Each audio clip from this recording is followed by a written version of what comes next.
Hello student, स्वागत है आपका ज्ञान इन्फिनिटी में। और आज हम पढ़ने वाले हैं क्लास 6 की जो आपकी बुक है साइंस, उसका चैप्टर नंबर 1। उसका नाम क्या है? भोजन ये कहाँ से आते हैं, ये चैप्टर है आपका। चलिए स्टार्ट करते हैं।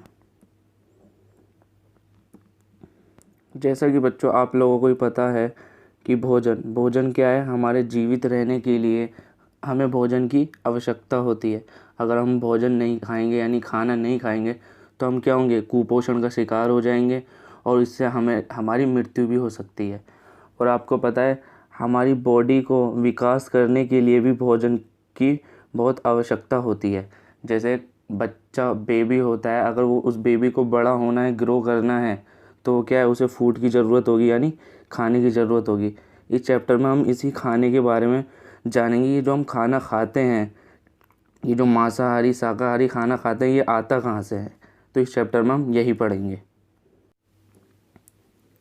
अब यहाँ देखिए, पके चावल के बारे में सोचो।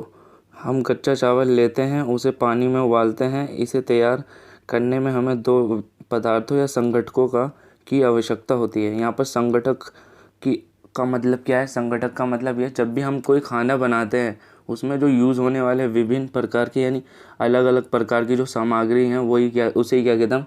संगठक कहते हैं। जैसे आप सब्जी बनाते हो, सब्जी में अगर आपको बनाना है तो उसमें तेल डालोगे, आप नमक डालोगे और कोई ना कोई सब्जी डालोगे, पानी डालोगे। ये जो विभिन्न अलग अलग जो प्रकार की सामग्री है ना, इसी को यहाँ पर संगठक कहा गया है।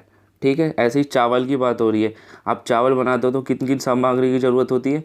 एक तो आपको चावल की ज़रूरत होती है, राइस की, एक आपको पानी की, और इन दो ही चीज़ से आप क्या करता हूँ, इसे बना लेता हूँ। इसीलिए आपको चावल बनाने के कितने संगठक होते हैं? 2 संगठक होते हैं, यानी 2 पदार्थ होते हैं। दूसरी ओर कुछ भोजन तैयार करने में हमें कई संगठकों की आवश्यकता होती है। ये यदि हम सब्जी बनाना चाहते हैं तो हमें अलग अलग कई प्रकार की कच्ची सब्जियां, नमक, मसालों, तेल आदि की आवश्यकता होती है। तो आपको पता है जैसे सब्जी, यहाँ पर मसाले, तेल, नमक, सब्जियां, ये क्या है? सब्जियां बनाने के संगठक है, यानी विभिन्न प्रकार की सामग्री हैं, यानी अलग अलग तरह की जो चीज़ें यूज़ होती हैं उन्हें हम क्या कहते हैं? संगठक कहते हैं। चलिए आगे चलते हैं। अब हम यहाँ पर पढ़ेंगे खाद्य सामग्री एवं उनके स्रोत, यानी हमारे जो खाने की जितनी भी सामग्री है उनके स्रोत का मतलब है वो जो सामग्री है, जो हम जितना भी कुछ खाते हैं वो आता कहाँ से है। जैसे आप फल फ्रूट देखते हो, वो कहाँ से आता है? वो पेड़ पौधों से आता है। ऐसे ही हम अगर ये अंडे की बात करें तो ये अंडा कहाँ से आता है? ये हमें मुर्गी से मिलता है। तो ये जो मुर्गी है ये जीव जंतु में आता है, और ये जो फल है ये किसके अंदर आता है? पेड़ पौधों के अंदर आता है। तो आपको याद रखना है जो हमारे खाने हैं वो हमें पेड़ पौधे और जीव जंतुओं से प्राप्त होते हैं। इन्हीं को क्या कहते हैं? हम हमारे खाने के ये स्रोत हैं। यहाँ पर पढ़ते हैं, कच्ची सामग्री जैसे फल सब्जी के स्रोत का अनुमान लगाना हमारे लिए बहुत आसान हो सकता है। यह कहाँ से आते हैं? निश्चित रूप से पौधों से। तो आपको याद रखना है यहाँ पर फल और जो सब्जियां हैं वो कहाँ से आते हैं? पौधों से प्राप्त होते हैं, पेड़ पौधों से प्राप्त होते हैं। गेहूँ चावल का क्या स्रोत है? आपको ये भी याद रखना, गेहूँ चावल का भी स्रोत क्या है? पेड़ पौधे ही हैं। आपने खेतों में देखा होगा ना, जब फसल उगती है तो आपने उस गेहूँ चावल के भी बीज देखे होंगे। आपने धान और गेहूं के खेतों में उनके पौधों को अनेक पंक्तियाँ देखी होंगी। इनसे हमें अनाज प्राप्त होता है। तो आपको याद रखना है जो गेहूं, चावल, दाल, फल हो गया, सब्जियां हो गई, ये सब किससे प्राप्त होता है? हमें पेड़ पौधों से प्राप्त होते हैं। कुछ अन्य खाद्य पदार्थ जैसे दूध, अंडा, मुर्गी, मछली, झींगा, मांस आदि हमें जंतुओं से प्राप्त होते हैं। तो हमने यहाँ पर देखा जो हमारे खाने की सामग्री थी तो उसके कौन 2 स्रोत हैं, एक तो पेड़ पौधे हैं और दूसरा क्या है? जीव जंतु हैं। अब जंतुओं से ये दूध, अंडा, मुर्गी, मछली, झींगा, मांस, ये सब हमें किससे प्राप्त होता है? जंतुओं से प्राप्त होता है। यहीं अगर हम पौधे की बात करें तो हमें फल हो गया, सब्जी हो गई, गेहूँ हो गया, चावल हो गया, ये सब हमें किससे प्राप्त होता है? ये हमें पेड़ पौधों से प्राप्त होता है। तो आपको याद रखना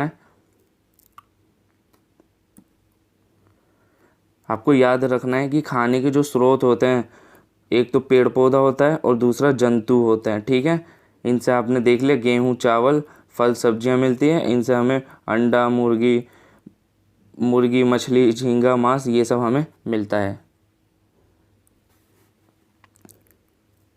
पौधे विभिन्न खाद्य संगठकों जैसे अन्न, सब्जी तथा फल इत्यादि के स्रोत हैं। जंतुओं से हमें दूध, मांस, अंडे तथा अन्य जानवर उत्पादन प्राप्त होते हैं। गाय, बकरी तथा भैंस दूध देने वाले कुछ सामान्य पशु हैं। दूध एवं विभिन्न दुग्ध उत्पाद जैसे विभिन्न मक्खन, क्रीम,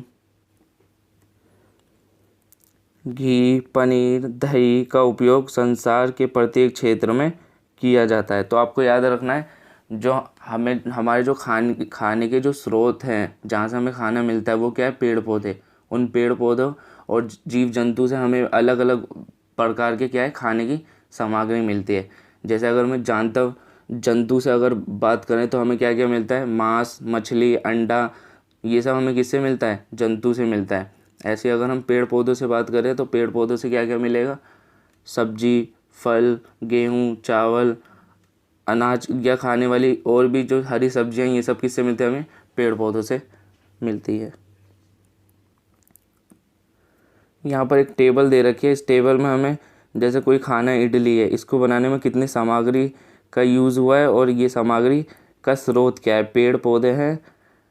इनमें से क्या है? जैसे इडली में क्या क्या यूज़ हुआ है? चावल, उड़द की दाल, नमक, जल। तो आपको पता है चावल किससे प्राप्त होता है? पेड़ पौधों से। और उड़द की दाल भी क्या है? पेड़ पौधों से ही हमें प्राप्त होता है। चिकन कड़ी, इसमें क्या क्या चीज़ की ज़रूरत होती है? एक तो चिकन की ज़रूरत होती है, ये हमें किससे प्राप्त होता है? हमने ऊपर पहले ही पढ़ा है, जंतु से। मसाला, ये भी हमें पेड़ पौधों से ही प्राप्त होता है। तेल, घी, ये भी हमें पौधे और जंतु दोनों से ही हमें प्राप्त होते हैं। ऐसी खीर बनाने में हमें दूध हमें जंतु से प्राप्त होगा, जैसे गाय भैंस से लेंगे या बकरी से लेंगे। चावल, ये भी हमें पेड़ पौधों से ही मिलेगा। और चीनी क्या है? चीनी भी हमें पेड़ पौधों यानी गन्ने का ही हम क्या बनाते हैं? चीनी बनाते हैं। तो ये भी हमें पेड़ पौधों से ही मिलेगा।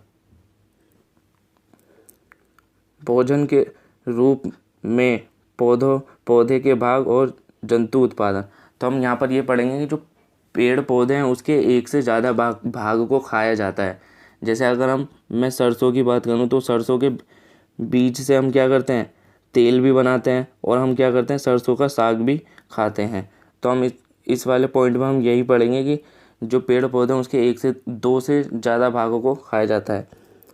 पौधे हमारे भोजन का एक मुख्य स्रोत है। हम पौधों के कौन से भाग का उपयोग खाद्य पदार्थ के रूप में करते हैं? हम पत्तियों वाली अनेक सब्जियां खाते हैं। कुछ पौधे के फलों को भोजन के रूप में खाते हैं। कभी हम जड़, कभी तना तो कभी पुष्प भी भोजन में के रूप में खाते हैं। कभी आपने सीताफल के फूलों को चावल की पिट्टी में डुबोकर व तलकर पकौड़ी बनाकर खाया है? इसका प्रत्ययन कीजिए। कुछ पौधों के 2 या 2 से अधिक भाग खाने लायक योग्य होते हैं। उदाहरण के लिए सरसों के बीज हमें तेल प्राप्त होते हैं एवं उनकी पत्तियों का उपयोग साग बनाने के लिए किया जाता है। तो आपको याद रखना है, जो हमारे पेड़ पौधे होते हैं उनसे क्या है? 2 से ज़्यादा उनके जो चीज़ें हैं यानी भाग हैं उन्हें हम खा सकते हैं। अब यहाँ पर हमें एक टेबल दे रखी है। इसमें हमें ये देखना है कोई भी सब्ज़ी अगर हम बना रहे हैं तो उसका स्रोत क्या है और वो पेड़ पौधों के कौन से भाग का यूज़ करते हैं हम उसमें से। जैसे यहाँ पर बैगन का भरता, तो बैगन दे रखा है। बैगन क्या है? फल होता है। आपको याद रखना बैगन क्या होता है? फल होता है। ऐसे मिर्च मसाले के रूप में कोई अन्य चीज़, वो भी क्या होगा? फल होगा। ऐसे यहाँ पर ये वाली सामग्री भी यूज़ हुई है तो ये बीज की तरह यूज़ होते हैं। जैसे सरसों के बारे में हमने भी पढ़ा था, सोयाबीन ये भी बीज ही होता है, मूंगफली ये भी बीज ही होता है। ये क्या होता है? पौधे के बीज होते हैं, इनका हम यूज़ करते हैं खाने में। यहाँ पर ये अंकुरित दे रखा है। अंकुरित क्या होता है? यानी आप ये समझिए, जब कोई खाने की सामग्री में जैसे हम बीज को जब बोते हैं और एक समय बाद वो जब बढ़ने लगता है, उसी को क्या कहते हैं? अंकुरित कहते हैं। जैसे यहाँ पर चने की बात हो रही है, मूंग और चने की बात हो रही है। इसे आप क्या करिए? भिगोइए और भिगोने के बाद क्या करिए? कुछ 1-2 दिन बाद आप उसे देखिए, तो जब आप उसे देखेंगे तो आप वो क्या होगा? धीरे कर करके वो पहले तो बीज होता है, फिर धीरे कर करके वो बड़े हो जाता है और फिर यहाँ पर इसमें अभी वाइट क्या होता है? रेशे दिखाई देते हैं। इसी को क्या कहते हैं? अंकुरित। यानी जब कोई बीज एक समय के बाद बढ़ने लगता है उसे क्या कहते हैं? अंकुरित कहते हैं। मूंग अथवा चने के कुछ सूखे बीज लीजिए। अब इनमें से कुछ बीजों को जल से भरे एक पात्र में डाल दें तथा एक दिन के लिए छोड़ दीजिए। अगले दिन जल को पूरी तरह निकाल दें और बीजों को गिलास में रहने दें। उन्हें एक गिलास गीले कपड़े में लपेट कर एक ओर रख दीजिए। अब क्या बीजों में कुछ परिवर्तन देखते हैं? क्या एक छोटी सी सफ़ेद संरचना बीज के बाहर निकल आती है? यदि हाँ तो बीज अंकुरित हो गई है। तो आपको पता है अंकुरित का मतलब अभी मैंने बता दिया। जब कोई बीज एक समय के बाद बढ़ने लगती है उसे क्या कहते हैं? हम अंकुरित कहते हैं। अब यहाँ पर आपको शहद के बारे में पूछ रहे हैं कि आपको पता है कि शहद कहाँ से आता है? तो आपको पता होना चाहिए शहद कहाँ से आता है। शहद मधुमक्खी के छत्तों से आता है। मधुमक्खियाँ क्या करती हैं? फूलों का रस इकट्ठा कर करके उस छत्ते में भरती है। उसी से ही क्या होता है? हमें शहद मिलता है। क्या आप जानते हैं कि शहद कहाँ से आता है या ये कैसे उत्पादित होता है? क्या आपने एक मधुमक्खी का छत्ता देखा है? जब बहुत सी मधुमक्खियाँ भिन-भिना करती हैं। मधुमक्खियाँ फूलों के मीठे रस एकत्रित करती हैं और इसे अपने छत्ते में भंडारित करती हैं। फूल और उसका रस वर्ष के केवल कुछ समय में ही उपलब्ध होता है।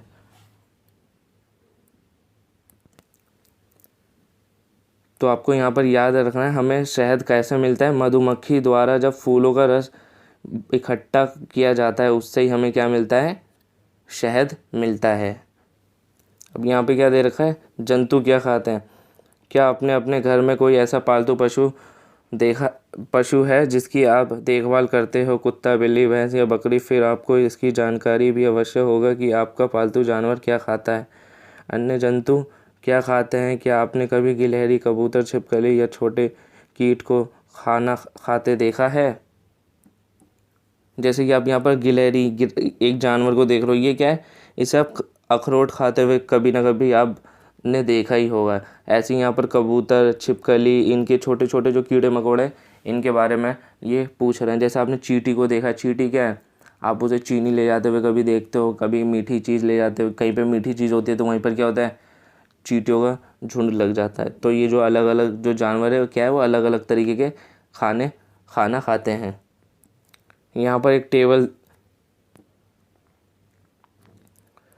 एक टेबल दी गई है। इसमें आपको कुछ एनिमल्स यानी जानवरों के नाम दिए हैं और ये पूछ रहे हैं कि ये जो अलग अलग जानवर हैं ये क्या क्या खाते हैं। जैसे भैंस की बात हो रही है। भैंस क्या क्या खाता है? घास, खली, भूसा, अनाज, पत्तियाँ। ऐसी अलग अलग जानवर के बारे में दे रखा है। जैसे शेर के बारे में दे रखा है तो आप इसके बारे में हिरन यानी इसके बारे में लिख सकते हैं मांस मच्छी खाता है। तो अलग अलग जो जानवर है वो अलग अलग तरीके के चीज़ खाते हैं। उसी को हमें यहाँ पर भरना है। आपके चैप्टर का सबसे इम्पोर्टेंट बात यहाँ पर दी गई है। 3 पॉइंट दे रखे हैं, आपको ये समझना है। अब देखो शाकाहारी जंतु किसे कहते हैं? शाकाहारी जंतु उसे कहते हैं जो सिर्फ पेड़ पौधों यानी पेड़ पौधों से प्राप्त होने वाले जो सामग्री है उनका सेवन करते हैं। यानी आप ये कह सकते हैं जो हरी सब्जियां या सब्जियां खाते हैं, सिर्फ सब्जियां ही खाते हैं, हरी सब्जियां ही, उन्हें शाकाहारी कहते हैं। मांसाहारी जंतु किसे कहते हैं? जो सिर्फ क्या है? वो सिर्फ मांस मच्छी ही खाते हैं। जैसे हमारा शेर है। शेर क्या है? वो सिर्फ और सिर्फ मांस मच्छी खाता है। तो उसे हम क्या कहेंगे? मांसाहारी जंतु कहते हैं। और सर्वाहारी जंतु किसे कहते हैं? जो शाकाहारी भी खाता हो और मांसाहारी भी, इन दोनों को हम क्या कहते हैं? सर्वाहारी कहते हैं। यानी जो सब्जियां भी खाता हो और मांस मच्छी भी खाता हो, इन्हें क्या कहते हैं? हम सर्वाहारी कहते हैं। ठीक है, आपको याद रहेगा कि शाकाहारी किसे कहते हैं? जो पेड़ पौधों से प्राप्त होने वाली सब्जियां या अनाज को खाता है। और मांसाहारी जंतु किसे कहते हैं? जो जीव जंतु से प्राप्त होने वाले जो अलग अलग प्रकार की जो सामग्री है खाने की, उन्हें खाता है। जैसे अंडा हो गया, मांस हो गया, मच्छी हो गया, झींगा हो गया। जो इन सबको खाता है वो मांसाहारी में आएगा। जैसे फल फ्रूट हो गया और सब्जियां हो गई, गेहूं हो गया, अनाज हो गया, मक्का हो गया, ये सब जो खाते हैं वो किस में आ गया? शाकाहारी में आ गया। और जो इन दोनों को खाता है उसे हम क्या कहते हैं? सर्वाहारी कहते हैं। यानी जो मांस मच्छी को भी खाए और सब्जियों को भी खाए उसे हम क्या कहते हैं? सर्वाहारी कहते हैं। जंतुओं को 3 वर्गों में विभाजित कीजिए। पहले वर्ग में केवल उन जंतुओं के नाम लिखे जो केवल पेड़ पौधे और पादपों खाते हैं, उन्हें शाकाहारी जंतु कहते हैं। तो आपको यहाँ पर याद रखना है, जो पेड़ पौधे और पेड़ पौधों को ही खाते हैं उन्हें ही क्या कहते हैं, शाकाहारी कहते हैं। यहाँ कुछ जंतु ऐसे भी जो दूसरे प्राणियों को खाते हैं, उन्हें दूसरे वर्ग में रखते हैं। इन प्राणियों को मांसाहारी जंतु कहते हैं। जो जीव जंतु को ही खा लेते हैं उसे ही क्या कहते हैं, मांसाहारी कहते हैं। क्या आप कुछ ऐसे जंतुओं को जानते हैं जिनका भोजन पौधे और जंतु दोनों ही होते हैं? इन्हें तीसरे वर्ग में रखिए, इन्हें सर्वाहारी जंतु कहते हैं। तो आपको याद रखना है, जो पेड़ पौधों को खाए उसे हम शाकाहारी कहते हैं, जो जीव जंतु को खाए उसे हम मांसाहारी कहते हैं, जो पेड़ पौधे और जीव जंतु दोनों को खाए उसे हम क्या कहते हैं, सर्वाहारी कहते हैं। यहाँ पर एक आपको टेबल दे रखे है, यहाँ पर आपको जो शाकाहारी जानवर है उनके नाम लिखने हैं, जो मांसाहारी है जो सिर्फ मांस मच्छी खाता है, जंतुओं को खाता है उसके नाम लिखना है, और जो सर्वाहारी है जो दोनों को खाता है उन जानवरों के नाम लिखना है यहाँ पर। ठीक है, आपका चैप्टर यहीं पे फिनिश होता है। अगर आपको कोई डाउट हो तो आप कमेंट कर सकते हैं। अब नेक्स्ट चैप्टर में मिलते हैं, नेक्स्ट वीडियो में।